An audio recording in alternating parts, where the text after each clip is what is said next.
Senator Gardner, thank you so much for speaking with me. Well, thank you for having me. Likewise, could you give us a little brief campaign update and what you're up to? Yeah, absolutely. I'm excited about the race in Colorado, the work that we've been able to do from getting Space Command located in Colorado Springs to moving the Bureau of Land Management headquarters out to Grand Junction, Colorado, to the passage of the Great American Outdoors Act. We have been able to take our message of accomplishment for the people of Colorado from corner to corner across our state. And I'm going to continue getting that message out to every nook and cranny of our state as we reach on toward November and ultimate victory. Very good. Yeah, I know it feels like every media report about your race showcases that you're in a really challenging spot, but I think others will see otherwise. And I think the passage of the Great American Outdoors Act, which is your brainchild, you and Senator Daines from Montana were the primary architects, and you obviously formed a bipartisan coalition. Can you talk about how historic that is, and especially how it was two Republicans leading the charge for that, and kind of dispel the notion that conservatives and Republicans can't be conservationists, and actually we can?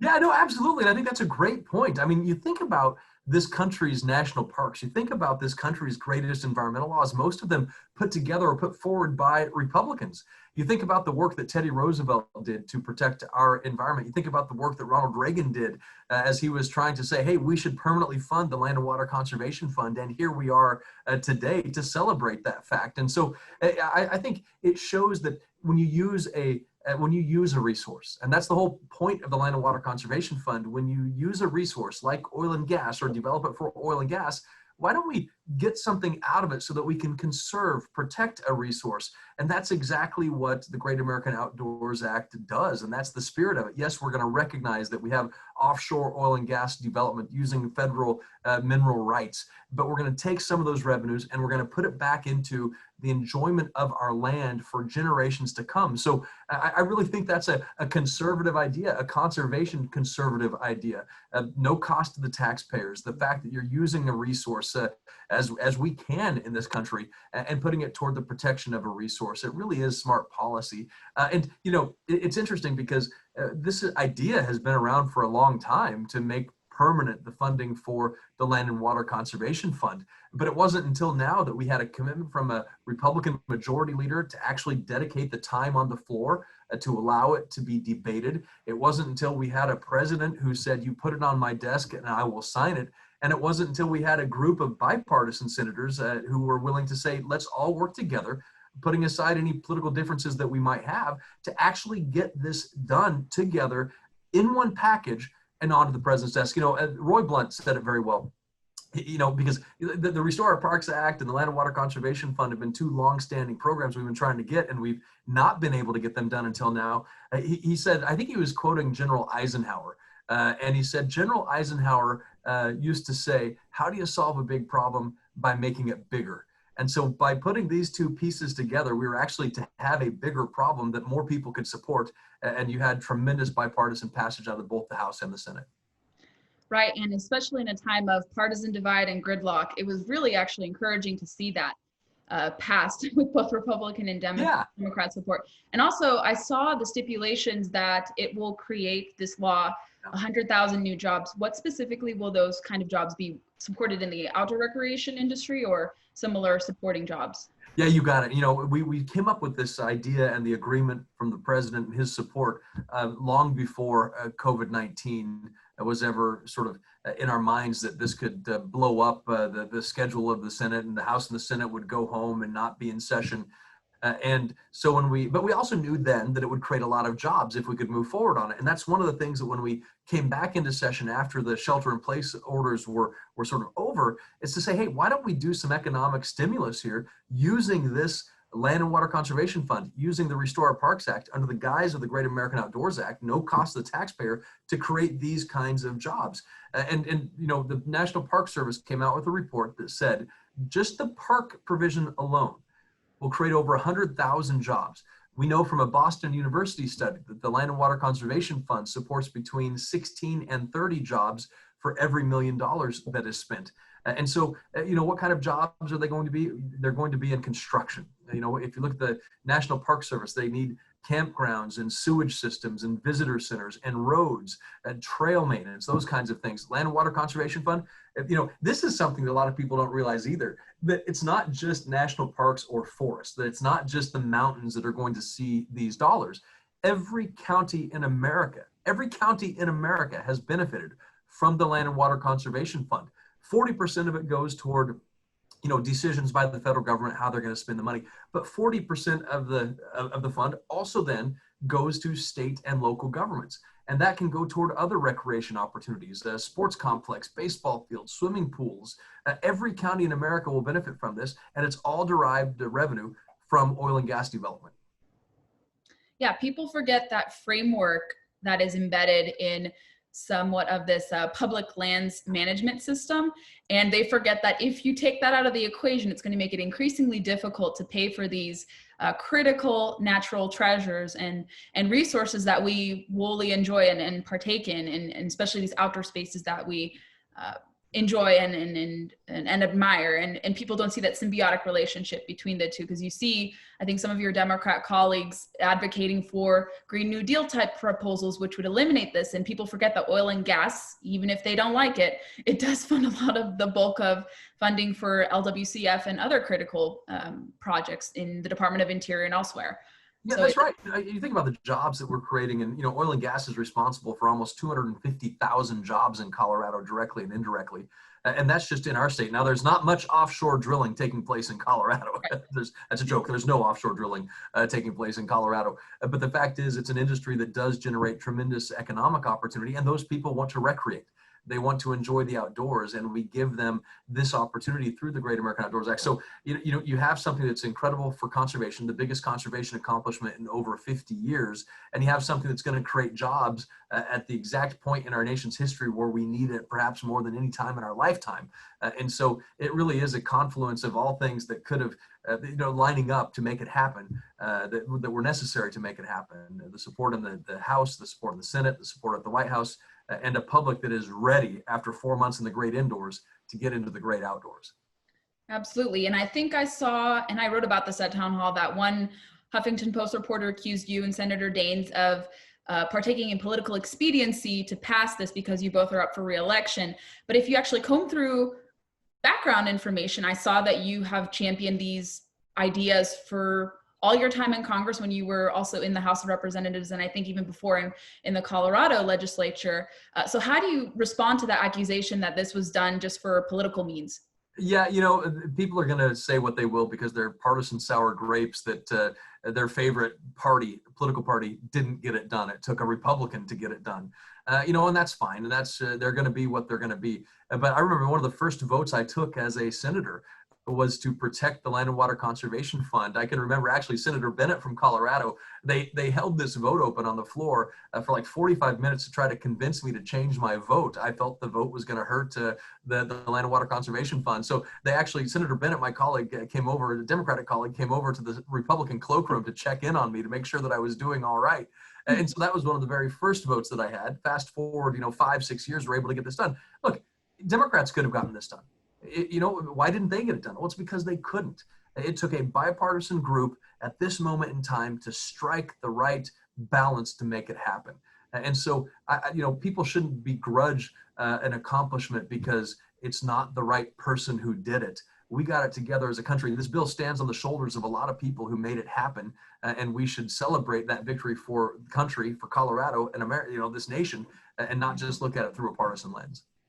Absolutely. And I think another bipartisan move, you had alluded to this a little earlier, was the move of the Bureau of Land Management out to Grand Junction, Colorado, which actually did have support from your governor, who is no conservative, and also I think from Senator Bennett as well. Could you talk about that move and how that has helped improve stakeholder relations? Because I know, and a lot of people understand it, that there has been a lot of conflict and distrust between BLM and private landowners and ranchers and other critical conservation stakeholders. But has that move so far improved relations? Yes, and it will continue to. And I remember, when I talk to county commissioners, when I talk to farmers and ranchers, they always talk about how their local field office of the Bureau of Land Management gets it. They talk about how they understand the issue and they've got the ideas that would work to solve a problem that they may have on resource management or wildlife concerns. But it's when it gets to Washington at the Bureau of Land Management that Washington, the Potomac issues here seem to create an inability to solve the problem. So it's always the locals that get it right and Washington that gets it wrong.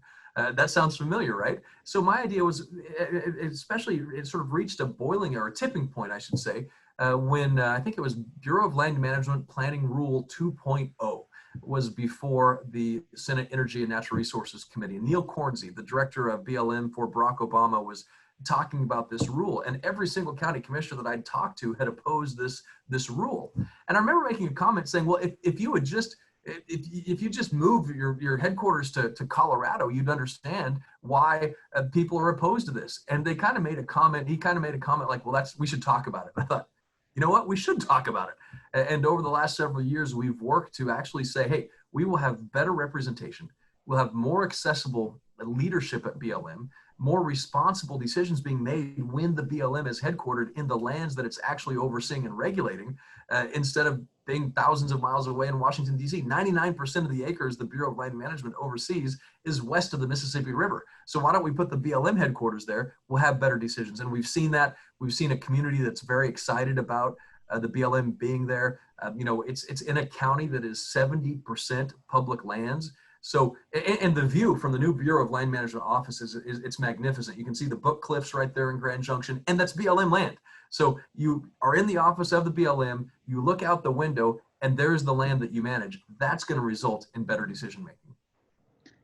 I think so. Yeah. And I know there are a lot of critics, and this is a divisive issue among conservationists and even hunters and anglers, that this move took place. But I think people will see that perhaps it was better. And you want the agency to be more responsive from there. Yeah, I think that, a lot of the division comes from people who are concerned that, about their jobs and about moving out of Washington. And I understand that people are nervous about that. I certainly do. But some of the complaints, I mean, my gosh, there were times when they made it sound like, geez, do they even have electricity in Colorado?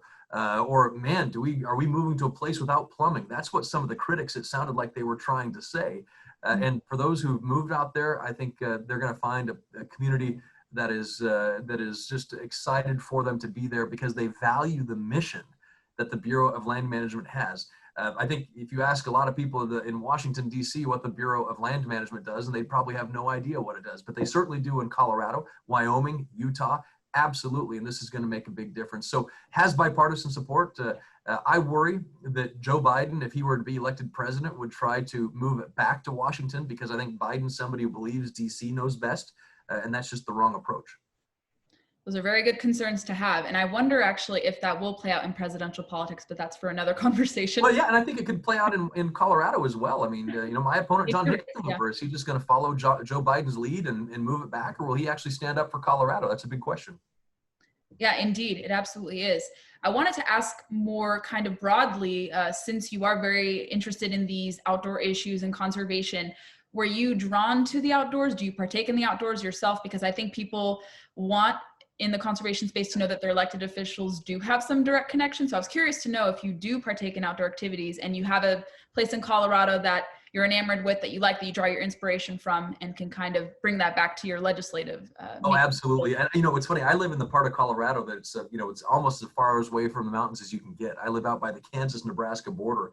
And so, our public lands access really non-existent out there. We have local parks, obviously, but we don't have national parks or forests easily accessible. So we would always road trip every year with my family up to Estes Park. We'd stay at a little cabin near Allen's Park that we would watch the owner's dogs for 2 weeks, and that they would let us stay there as we watched their dogs when they took a vacation. So we were able to enjoy Rocky Mountain National Park, which is the third largest national park in our country. 5 million visitors almost in terms of their overall visitorship, and it's incredible to see what they've been able to do over the years. But they have almost $80 million backlog when it comes to Rockies Mountain maintenance needs. So this bill will help that. So we love to take the family still to Rocky Mountain National Park. That's something we did as kids, as I mentioned. But over the years, obviously been able to discover other places in Colorado that are just spectacular. The Great Sand Dunes National Park, which I actually worked on years ago with the Land and Water Conservation Fund to help piece that together, it's just a special place. It's so unique. It's the highest sand dunes in North America. It's in the spring, you have this flow off the mountains and of water that creates an underground river. In the spring, it rises above the surface. So it creates beachfront property in Colorado every spring when that runs. And it's just a great place to take the family to enjoy. It's high, it's warm, it's nice, and just a beautiful place.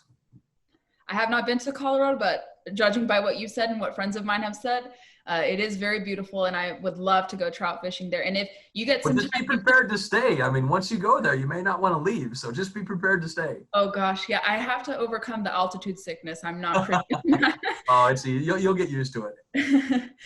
But no, I mean, you should try fly fishing or hunting more. And some of your colleagues I know do that. I love to fish. I love to fly fish. In fact, I just went fishing here a couple weeks ago. Caught a nice little brook trout, and I wish I could have said it was just more than a brook trout, but it was just one.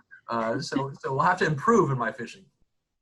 Yeah, no, that's good. That's good that senators like yourself do partake in these activities, because I think what often the media does is they think that you guys are all stuffy suits, you don't enjoy the outdoors, and clearly that's not the case, judging from what you've told me here in this exchange that we've had.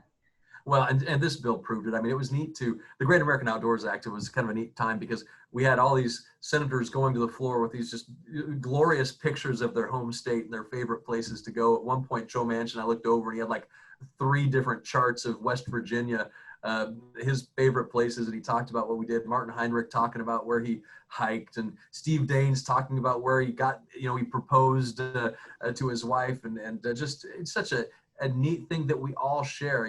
Our public lands are considered our best idea as a country, and I think this bill represents the best of that.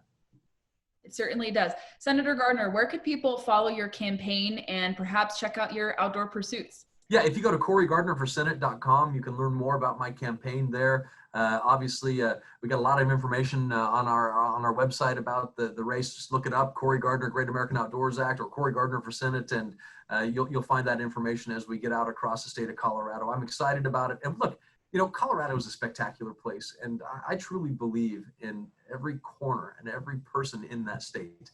And when you believe in Colorado, we can do anything together. And when you believe in this country, our country will continue to do great things. And that's exactly what this election is about.